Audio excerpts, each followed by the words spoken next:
Shalom, kembali lagi bersama saya Yohanes Telayan. Kali ini kita akan merenungkan firman Tuhan dari Ayub pasal 42 ayat yang pertama hingga yang ke-6.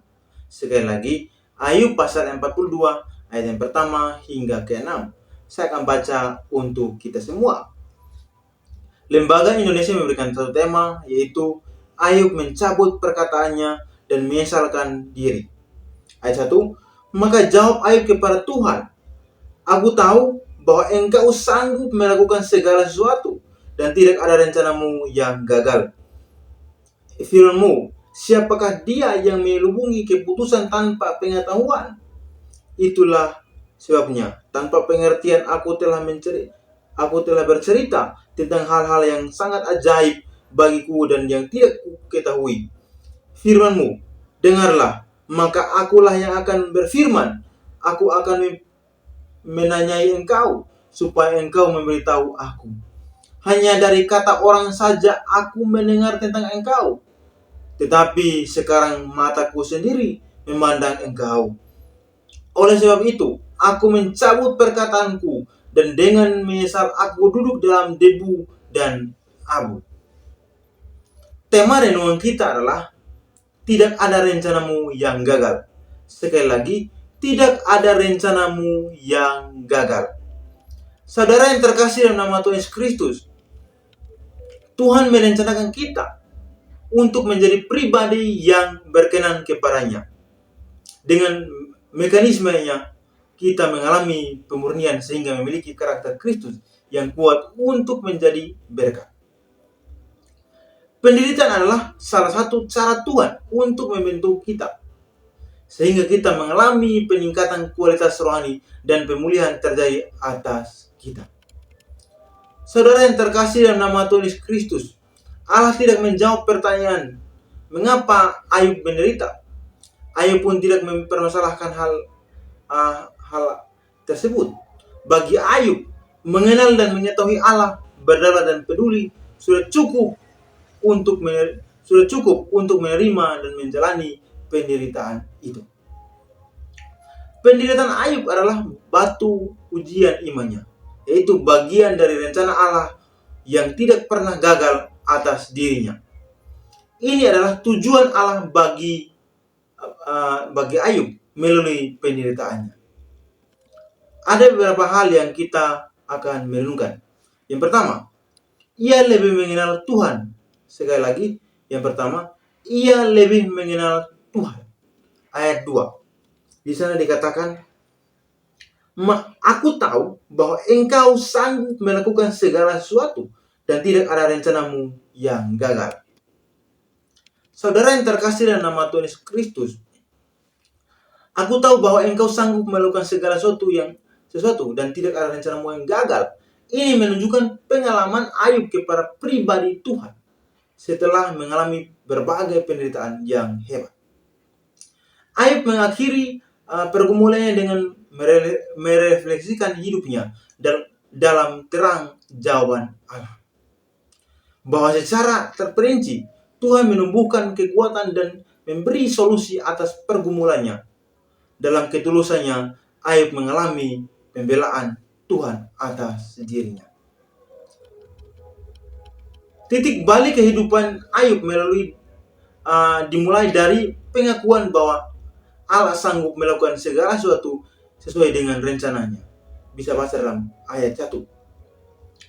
Ungkapan ini bukan penyerahan diri di bawah tekanan yang maha kuasa, namun sebuah pujian kepada Allah yang hidup serta berpersetujuan penuh kepercayaan kepada maksud-maksud Allah yang bijaksana.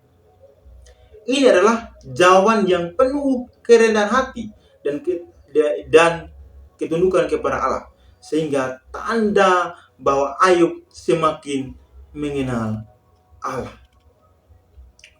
Kita masuk dalam bagian yang kedua. Ia lebih memahami firman. Sekali lagi, ia lebih memahami firman. Ayat 2 dan 3. Saya akan baca untuk kita semua. Firman, aku tahu, ayat 2 dan 3, aku tahu bahwa engkau sanggup melakukan segala sesuatu dan tidak ada rencanamu yang gagal. firman-Mu. Siapakah dia yang menyelubungi keputusan tanpa pengetahuan? Itulah sebabnya tanpa pengertian aku telah bercerita tentang hal-hal yang sangat ajaib bagiku dan yang tidak ketahui. Ayat 4, firman-Mu dengarlah, maka akulah yang akan berfirman. Aku akan menanyai engkau supaya engkau memberitahu aku. Ini merupakan dialog antara Ayub dengan firman Allah. Hal ini menunjukkan relasi intim Ayub dengan Allah melalui firman-Nya. Dalam penderitaan Ayub, diizinkan Tuhan mengalami kesendirian tanpa sahabat, bahkan pasangan yang dapat memahami keadaannya. Tetapi sesungguhnya keadaan ini membawa Ayub berada dalam situasi yang dapat berkomunikasi dengan Allah saja.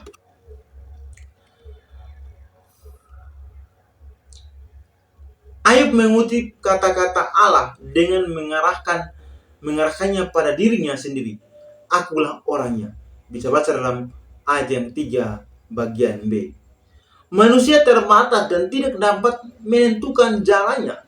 Tetapi firman Allah memberi pengertian kepadanya bahwa hal-hal yang sangat ajaib telah terjadi untuk maksud dan tujuan yang melebihi pemahaman manusianya. Ayub mengalami kepuasan karena firman telah memberi pemahaman yang baru. Kita masuk dalam bagian yang ketiga, yaitu ia lebih mengalami Tuhan. Sekali lagi, bagian ketiga adalah ia lebih memahami Tuhan. Dalam ayat 5 dan 6. Di sana dikatakan, hanya dari kata orang saja aku mendengar tentang engkau. Tetapi sekarang mataku sendiri memandang engkau. Oleh sebab itu, aku mencabut perkataanku dan dengan menyesal aku duduk dalam debu dan tanah. Ayub sadar bahwa selama ini ia hanya mendengar dari kata orang saja tentang Allah. Bisa baca dalam ayat 5. Ayub memahami Allah hanya melalui tradisi, tetapi justru melalui pergumulan penderitaannya.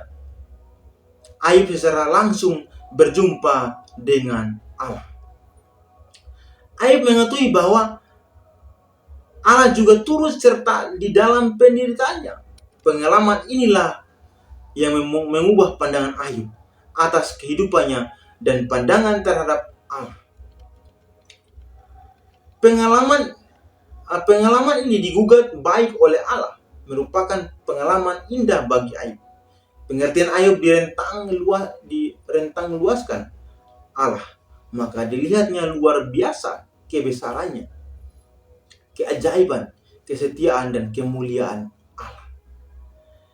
Mengakui kebesarannya membuat Ayub mampu menerima realita hidup yang sedang dijalaninya.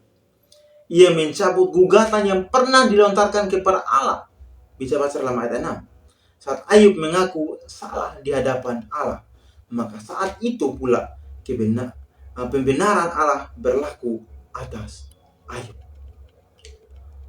Saudara yang terkasih dalam nama Tuhan Yesus Kristus, penderitaan merupakan bagian dalam kehidupan orang percaya. Ia menjadi pengalaman berharga yang membawa kita pada tingkatan rohani yang semakin berkenan kepada Allah. Bahwa di dalam setiap penderitaan apapun bentuknya, terhadap tujuan agar kita dapat lebih mengenal Allah, semakin memahami kebenaran firman-Nya. Dan teristimewa adalah kita mengalami Tuhan karena Ia ada dalam setiap penderitaan kita. Temukanlah keindahan bersama Yesus di dalam penderitaan. Sekali lagi, temukan keindahan bersama Yesus di dalam penderitaan. Saudara yang terkasih dalam nama Tuhan Yesus Kristus, kalau firman ini memberkati saudara, minta tolong bagikan ke teman, keluarga, sehingga mereka bantu subscribe, like, dan komen, sehingga firman ini atau channel ini terus berkembang dan banyak orang mendengar firman Allah. Shalom, semoga memberkati kita semua. Tuhan memberkati. Amin. Thank you for the happiest year of my life.